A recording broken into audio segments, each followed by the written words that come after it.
আসসালামু আলাইকুম। আশা করি সবাই ভালো আছেন। টেকনিক্যাল মাস্টার বাংলাতে আপনাদের স্বাগতম।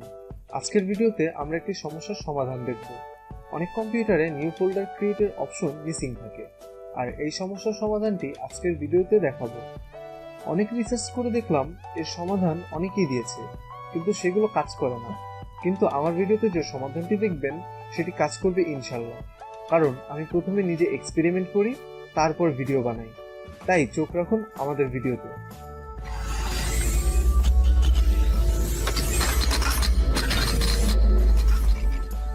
আপনাকে সর্বপ্রথম ভিডিওর ডেসক্রিপশনে যে লিংক দেওয়া আছে সেটিতে ক্লিক করতে হবে। ক্লিক করার পর আপনি ঠিক এরকম একটি পেজ দেখতে পারবেন। এখান থেকে ক্লিক ফর ডাউনলোডে ক্লিক করুন, তাহলে দেখতে পারবেন একটি জিপ ফাইল ডাউনলোড হচ্ছে। সেটি ডাউনলোড হলে তারপর সেটিকে আনজিপ করেন। এখন এই ফোল্ডারটিতে যে ডকুমেন্ট দেখতে পাচ্ছেন এটিতে ক্লিক করুন, তারপর ওকে দিন, তাহলেই হয়ে যাবে।